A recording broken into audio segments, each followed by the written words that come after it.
금요일 저녁 우리 대중문학의 이슈 짚어보는 백투더컬처 시간. 대중문화평론가 김선영, 미근우 두 분 나오셨어요. 어서 오십시오. 안녕하세요. 요즘 공연하는 거 하나도 없죠? 지금 거의 다 3월 달에 잡혀 있었던 그죠? 것들은 거의 다 취소되고 있는 중이고 네. 이제 또 영화 관련한 GV라든가 제작 보고회 이런 것들 상당수가 취소되고 있는 상황입니다. 영화도 그렇고. 네, 개봉이 다 밀리고 있죠. 공연도 그렇고. 네. 대중문학에는 완전히 찬바람 쌩쌩 불겠네요. 이제 사실 이것도 이제 그 고통도 사실은 이제 좀 평소에 취약했던 쪽에 더 많이 더 찬바람이 불 수밖에 없는데 예. 특히나 가령 인디씬의 가수들이나 아니면 이제 이런 저희 같은 프리랜서들 중에 이런 GV 같은 걸 진행하는 부류 이런 분들 같은 경우에는 정말 거의 한 달에서 두 달 정도 네. 생계가 지금 어려워지는 상황이 되고 있죠. 네, 빨리 극복이 될 텐데 큰일이에요 정말. 이게 정말 또 누구 탓을 할 수도 없고 정말 빨리 끝났으면 좋겠습니다. 탓할 때는 많긴 한데 속 시원히 말을 못하는. 어딜 탓하고 싶으세요? 네, 속 시원히 말을 못하는. 코로나19 처음 시작할 때쯤에 우리가 이 코너에서 재난 또 바이러스를 다룬 콘텐츠 얘기를 좀 했는데 신천지 이후에는 이번엔 또 사이비 종교 콘텐츠. 네. 그동안 영화도 드라마도 꽤 있었죠? 이제 한국이란 나라에서도 또 실제로 사이비 교단들이 꽤 많이 있었고, 거기에서 많이 착안을 한 이제 애니메이션, 드라마, 영화 같은 것들이 등장을 했었습니다. 많았었죠. 대표적인 걸 뭘 꼽을 수 있을까요? 저희가 오늘 골라온 작품은 이제 영화. 이제 지금 재조명되고 있는 작품 중에서 가장 유명한 작품일 거예요. 연상호 감독의 애니메이션 사이비. 라는 작품이고요. 꽤 오래됐죠 이거는. 네, 2013년에 개봉을 했고요. 그다음에 이거는 드라마로도 다시 만들어지지 않았나요? 그렇습니다. 2019년이죠. 작년에 이제 장르물 전문 채널인 OCN에서 16부작으로 각색을 했어요. 네. 그래서 그때는 이제 구해줘 2라는 제목으로 방영이 됐고요. 이 구해줘 2가 연상호 감독 사이비예요? 같은 내용이에요? 그렇습니다. 그걸 갖고 왔고 구해줘 1 같은 경우는 이제 전혀 다른 이야기지만 그 드라마 역시도 사이비를 소재로 한 사이비 교단과 사이비 교단의 어떤 그 교인 착취를 주제로 했었던 드라마였는데 이제 구해줘 1과 구해줘 2는 아무 연관이 없고 구해줘 2가 이제 그 사이비를 이제 그 드라마한 그런 콘텐츠라고 보시면 됩니다. 먼저 만들어진 게 구해줘 1이죠. 구해줘 1이고 이제 가장 먼저 된 건 사이비고 그다음에 내용상으로 제가 말하는 건 사이비는 이제 오래전에 애니메이션 영화가 있었고 그렇죠. OCN에서 아마 이 사이비 종교를 다룬 드라마를 하나 했더니 구해줘라고 해서 좀 인기가 있었던 모양이에요. 있었습니다. 그러니까 연상호 감독의 그 원작은 구해줘 2로 만들어서 보자 이렇게 된 거로군요. 그렇습니다. 알겠어요. 그리고요 또. 그리고 이제 작년에 개봉했던 영화죠. 사바하라는 작품인데요. 이것도 역시 이제 사이비를 소재로 한 작품인데 저희가 앞서 말한 두 작품과는 달리 앞서 말한 두 작품이 이제 리얼리즘에 가까운 작품이라면 사바하는 약간 오컬트에 가까운 그런 장르예요. 그래서 그 사이비가 굉장히 좀 리얼리즘적으로 비판을 하면서도 동시에 어떤 초현실적인 현상을 다루고 있는 작품입니다. 네. 특별히 어찌 보면 두 작품인데 두 작품을 골라오신 이유가 있나요? 많은 작품들이 있을 텐데. 그러니까는 이게 사바 같은 경우가 약간 오컬트이긴 합니다만은 저는 결국 좋은 장르물이라고 하는 거는 사회적 현상이라는 것을 반영할 수밖에 없다고 생각하거든요. 물론이죠. 저희가 이제 오늘 이걸 다루는 것 자체도 이제 신천지 사태나 이런 것들이 있기 때문에 얘기를 하는 건데 단순히 이런 사이비를 다룬 작품이 뭐가 있습니다 정도가 아니라 이들 작품 안에서 말하자면 지금 현실에 지금 많은 부분이 맞닿아 있는 것들이 반영된 작품들을 골라와 봤어요. 그러니까는 우선은 이제 이 사이비 종교가 단순히 어떤 식으로 허무맹랑하다를 떠나서 왜 그것이 사람들을 믿게 만드는가? 그리고 그들이 어떤 사람들에게 접근을 하는가? 그런 것들에 있어서 이들 작품이 많은 부분 시사해주는 부분이 많습니다. 바로 좀 얘기해 보세요. 정말 그냥 듣기만 하면 터무니없는데 어떻게 사람들이 거기에 빠져드는지. 영화 애니메이션 사이비 같은 경우에는 이제 한 마을에 지방의 한 마을에 이제 수몰 예정 지구로 선정이 됐어요. 그 마을이 댐이 만들어지면서 이제 수몰 지구로 선정이 됐는데 그 마을의 보상금을 노리는 사기꾼이 그 마을에 들어와서 마을 주민들을 현혹시켜서 교회를 짓고 그 안에서 이제 보상금을 이제 횡령하는 그런 내용을 다루고 있거든요. 근데 이 안에서 이제 마을 주민들이 이 사이비의 현혹이 되는 그 과정을 살펴보면 그동안 이 마을이 사회적으로 굉장히 취약한 계층이라는 점이 여기에 굉장히 중요하게 작용을 하거든요. 그러니까 약간 지역민들의 좀 쇠락한 현실이 그 안에 있고 그 구성원들을 보면 대부분 뭐 노인이라든지 뭐 여성이라든지 굉장히 좀 폭력적인 가부장 밑에서 억압받던 뭐 딸이라든지 이런 식으로 굉장히 좀 정신적으로도 그렇고 사회적으로도 취약한 계층을 이제 현혹시키고 있거든요. 그게 지금 현재 우리 사회의 어떤 사이비 종교의 굉장한 특징과 좀 맞닿아 있다고 할 수가 있죠. 그러니까는 어떤 면에서 이제 이들이 되게 힘들기도 힘들고, 그러니까 이제 그 저는 그렇게 생각을 합니다. 공동체를 사회 공동체라고 하는 거는 어쨌든 우리가 하나로 연결되어 있다라는 감정이 있었을 때 그런 소속감을 느끼고 거기에 의지하게 된다고 생각을 하는데, 만약 수불 예정 지구라고 하는 것은 그냥 다른 사람들한테는 어디가 잠기나 보다인 거지 내 문제가 아닌 경우로 또 이게 인식되는 경우가 있잖아요. 그러니까는 말하자면 이 사람들 같은 경우에는 이 한국 사회라고 하든 아니면 좀 더 넓은, 좀 더 좁지만은 지역 공동체가 됐든 이 공동체의 일원으로서의 그 소속감을 느낄 수가 없는, 소외되는 감정을 느낄 수밖에 없는 거죠. 고향을 떠나야만 되는. 근데 말하자면 그들한테 그런 사람들일수록 어떤 공동체적인 감정이 되게 중요한데, 말하자면은 그들에게 어떤 종교적인 접근을 하면서 여러분은 되게 사랑받는 사람입니다 라고 이야기하면서 종교적인 말로 하면서 우리는 다 같이 힘을 모아야 됩니다 라는 이제 당연히 위로가 될 수밖에 없죠. 우리가 이제 감원 이설이라고 할 때 그 감원에 속을 수밖에 없는, 어떻게 보면은 자발적으로 속고 싶어하는 그런 사람들에게 접근을 하면서 이것이 포교가 되는 상황이 벌어집니다. 그리고 이제 그러니까 이게 영화 사이비와 이제 구해줘 2 같은 경우는 비슷한 상황이고요. 다만 이제 구해줘 2 같은 경우는 조금 더 구체적인 게, 이 사기꾼이 처음부터 종교로 접근하는 게 아니라 처음에는 이제 내가 법대 교수고 이제 여러분들이 이 보상금을 잘 받을 수 있도록 도움을 주겠다라고 접근을 한 다음에 이제 슬슬 이제 소위 밑밥을 깔고서 이제 그 사이비 포교를 시작을 하거든요. 근데 이 설정이 굉장히 중요한 게, 이 지금 마을 공동체가 과거에는 굉장히 좀 낙후된 지역이지만 자신들끼리는 굉장히 좀 평화로운 공동체였는데, 이게 수몰지구가 되고 선정이 되고 이제 보상금 문제가 그 마을 공통의 문제가 되면서 그래서 분열이 일어나기 시작해요. 그러니까 돈 기존에 문제가 얽히면 친하던 사이가 갈라지죠.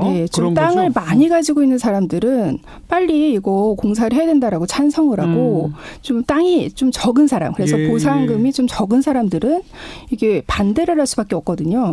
그러니까 이게 사실은 사이비가 어떤 공동체를 현혹시킬 때는 우리 사회가 기존에 가지고 있던 어떤 모순을 파고드는 그런 과정하고 굉장히 흡사하다는 거죠. 사실 어떤 재개발 같은 일이 일어날 때 그 뭐 건물주와 또 거기에 세입자들과의 일어나는 그런 갈등, 이런 것들이 사실은 이 구해줘 2의 마을 주민의 갈등에 드러나고 있거든요. 사회적 취약, 그리고 심리적 취약, 게다가 내부의 분열과 갈등, 이런 데에 틈새를 노리고 들어간다는 얘기고, 초반에는 종교가 아니라 뭔가 실질적 도움을 줄 수 있다는 식으로 접근했다. 이제 구해줘 2 같은 경우는 그렇게 접근을 했었고요. 신천지도 처음에는 신천지라고 안 하고 뭐 각종 무슨 뭐 소모임이라든지 이런 식으로 취미 활동 도와준다고 그러고 막 이런 식으로 접근한다고 그러잖아요. 그렇다고 하더라고요. 그리고 또 이제 말씀드렸던 것처럼 실제로도 이제 취약계층이나 이런 분들에게 파고들고, 사실 이제 어떤 면에서는 이게 참 뼈아픈 얘기죠. 이게 말하자면 우리 시민사회가 이들을 공동체로서 계속해서 신경 써주는 그런 곳이었다면 사실은 그럴 가능성이 훨씬 줄어들었겠죠. 근데 그러지 못한 부분이 있기 때문에 그런 것들이 통하는 것이었을 거고, 영화 사바 같은 경우는 앞서 말씀드렸듯이 분명히 오컬트, 약간 그러면 좀 귀신이 나오거나 초현실적인 일이 벌어지는. 귀신이 진짜 나와요? 네. 나옵니다. 그런 일이긴 합니다만은 그냥 사회 드라마가 아니라 귀신 영화네요. 하지만 공포 영화. 하지만 보시면은 이것이 이제 또 사회적인 맥락들을 다 잘 잡아낸 영화라고 볼 수. 원래 공포 영화가 우리 사회의 어떤 집단 무의식과 연관이 돼 있기 때문에 완전히 현실과 동떨어진 그러니까 사회 어떤 모습을 투영하고 있어요. 여기서 이제 나오는 그 배우라고 할 수 있는 교주라고 할 수 있는 김재석이라는 교주가 있는데 사실 여기서의 그 교주는 뭐 우리가 말하는 소위 사이비 교주들과는 달리 실제로 어떤 능력을 가지고 있는 사람이지만 사람인데 그 이 사람이 그 소년원에 수감돼 있었던 그 소년범들을 이제 교화를 하는 것처럼 하면서 내가 너희의 이제 아버지가 돼주겠다라고 하면서 정말로 이제 따뜻하게 품어주면서 이들을 말하자면은 거의 킬러로 키웁니다. 그 본인이 그 어떤 시기에 어떤 지역에서 태어난 그 여자아이 때문에 영생이 깨진다라는 예언을 듣고서 그 시기에 태어났었던 아이들을 죽이는 역할을 이들을 시켜요. 마지막에 세뇌를 시킨 거죠. 세뇌를 시키는데 이제 조금 황당하네요. 예, 조금 황당하지만 앞서 이제 물론 이 사람은 어느 정도 기적을 실제로 보여주는 게 있으니까요. 근데 뭘 보여줘요?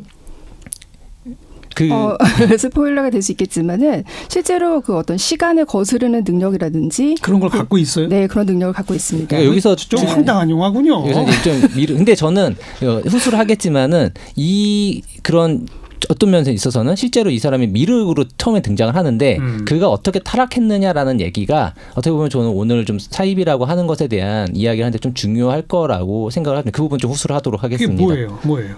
그러니까 그런 거죠. 우리가 뭐 어떤 사입이라고 할 때 그것이 뭐 정통 교리에서 이단이다라는 부분을 되게 중요하게 얘기를 하지만 그게 어떤 면에서는 저는 CBS 방송이긴 합니다. 전 종교가 없는 사람이에요. 그러니까 종교가 없는 입장에서는 사실은 그 경전을 뭐 예수가 썼느냐 아니면 누가 썼느냐는 그렇게 저희는 중요한 게 아닙니다. 예. 그리고 그 사람들이 어떤 뭐 실제로 뭐 기적을 일으킬 수 있느냐 없느냐도 저에겐 중요한 문제는 아니고요. 근데 여기서는 이 사바에서는 실제로 그런 능력을 가지고 있었던 사람인데 어떤 면에 있어서는 진짜 뭐 미륵불인 거죠. 하지만 그 사람이 이 현재 시민사회의 규범에서 어긋나는 어떤 타락을 저질렀을 때 그것은 실제 그 사람의 능력이고 뭐고 정말로 이제 사회적 사이비가 될 수밖에 없다는 거죠.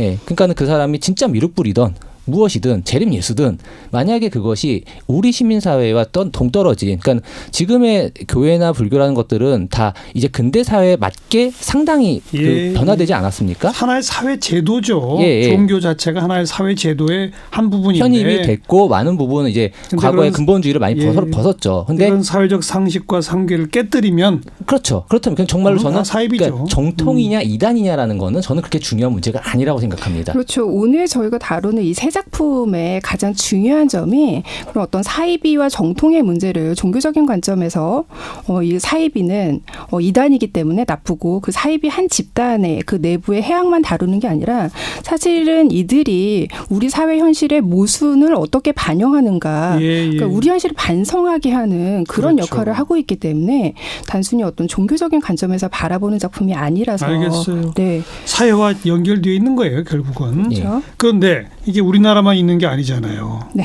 일본 같은 경우 왜 그 옴진리교인가 거기는 실제로 막 살인과 그 테러도 저지르고 그랬잖아요. 네, 일본도 엄청나게 종교가 많은 그렇죠. 나라죠. 예. 그러나 아무튼 외국의 이런 사입이나 종교를 다룬 문화 콘텐츠도 많을 거 아닙니까?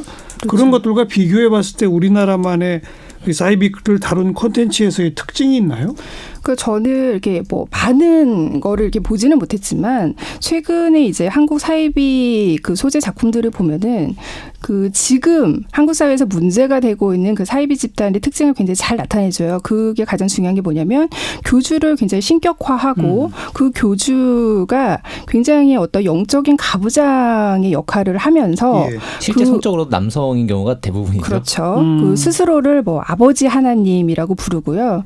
그 신도들을 이제 그 하나의 유사가족 공동체처럼 다스리는데 유사가족. 그렇죠. 그 신도들 중에서 굉장히 많은 비중을 차지하고 있는 것이 사실은 여성층이죠. 맞아요. 그 여성층을 좀 성적으로 착취하고 노동도 착취하고 이런 특징을 지니고 있는데 이 사입이라든지 구해조에서도 그런 폭력적인 가부장과 그 착취당하는 여성들의 대립이 되게 잘 드러나거든요. 그리고 사바하가 사실은 그걸 굉장히 단적으로 잘 보여주는데 그 신이 된 그 자신의 아버지라고 부르라는 그 교주와 그 교주가 자신의 어떤 천적이라고 부르는 악으로 규정한 존재들이 대부분 여성, 어린 소년들이에요. 어린이들이에요. 어린 소녀들이에요. 그 소녀를 직접적으로 이렇게 죽이는 그런 플롯을 차용을 하고 있거든요. 그래서 이게 어떻게 보면은 지금 한국 사회의 그 사이비 집단들이 나타내고 있는 특징을 좀 플롯으로 차용한 거라고 볼 수가 있는데 저는 좀 그게 굉장히 좀 근본적인 그 문제점이라고 봅니다.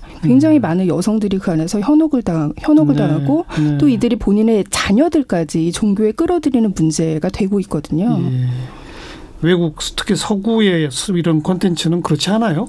남녀의 그런 게 별로 없나요? 가령 이제 되게 비슷하게 꼽을 만한 게 이제 최근작 중에 이제 그 미드소마라는 작품이 있는데 그게 이제 그 스웨덴에 있는 어떤 이제 하지제를 소재로 한 어떤 그 작은 공동체를 소재로 한 그 작품이었는데 사실 이것도 어떤 공동체 안에서 누가 어떻게 사람들을 현혹시키는가에 대한 걸 되게 잘 보여주긴 합니다만은 이제 확실히 그런 앞서 이제 김선영 씨가 얘기했었던 것처럼 어떤 여성의 성적 노동, 성착취를 한다거나 어쨌든 어떤 가부장제적인 관점으로서 여성을 유독 뭔가 이제 그 타자화하는 그런 메커니즘하고 좀 다르게요. 좀 그런 것들을 볼 수 있었던 것 같아요. 그러면 있어서 지금 얘기했었던 좀 한국적인 부분들이 분명히 이 말씀했었던 그 여성 착취의 문제, 가부장제의 문제라는 게 잘 드러나는 것 같습니다. 어떻게 보면 이제 가부장제라고 하는 게 굉장히 그 뿌리 깊은 메커니즘이잖아요. 지배 동양 메커니즘. 특히 한국에 있어서의 그런 가족주의, 또 남녀 차별, 가부장제 등등이 깔려 있는 그 콘텐츠들이 많더라. 그게 우리 특징이다. 그러니까 가족주의 자체가 나쁜 건 아닌데 가부장제 하에서의 가족주의라는 건 결국은 착취의 가족이 되는 거죠. 그렇죠. 아버지의 권위를 인정하듯이 교주를 더 신격화하는 그런 메커니즘에. 앞으로 이런 거 근절시킬 수 있을까요? 계속 같이 갈까요? 저는 이게 재난 상황에서 더 뚜렷이 드러나는 게 이런 사이비의 문제잖아요. 그래서 저는 앞으로 이게 뭐 환경, 뭐 기후 위기라든지 환경 문제 이런 것 때문에 이제 굉장히 반복적으로 재난이 발생할 것이다라는 예측이 있잖아요. 그래서 저는 더더욱 사람들의 그 불안을 좀 자극하는 사이비 종교가 굉장히 앞으로도 큰 문제가 될 거라고 봅니다. 뭐 저는 개인적으로 이제 앞으로 어떻게 될지 모르겠지만은 결국 앞서 말씀드렸던 것처럼 우리 사회 공동체가 미처 보듬지 못하는 취약층이 있을 때 그쪽은 어쨌든 계속해서 그쪽을 공략할 거라고 생각해요. 뭐 사이비가 됐든 어떤 더 악의를 갖고 있는 집단이든 그것을 우리가 다 같이 결국 그 공동체를 복구하는 것만이 결국에는 이런 사이비로부터 벗어날 수 있는 가장 원론적이지만 가장 중요한 방법이 되지 않을까 생각합니다. 물론이죠. 공동체 복구 회복 그리고 또 한편에서는 이제 이성과 합리의 힘이 이 사회를 지배하도록 만드는 것 이건데 그게 참 어려운 일이죠. 그러니까 이게 어떤 한 특정 집단의 일탈로 보는 게 아니라 우리 한국 사회의 모순이라는 그 토대 위에서 생겨난 필연적인 결과이기 때문에 이거를 그냥 일탈과 어떤 충격적인 사건으로 소비할 문제는 아니라는 거죠. 그 사이비 그거 교리를 믿는 것과 가짜 뉴스를 열심히 카톡으로 퍼뜨리는 것과 얼마나 메커니즘이 크게 다르겠습니까? 괜히 사이비란 말 쓰는 게 아니죠. 여기까지 합시다. 김선영 위근우 대중문화평론가 수고하셨어요. 감사합니다.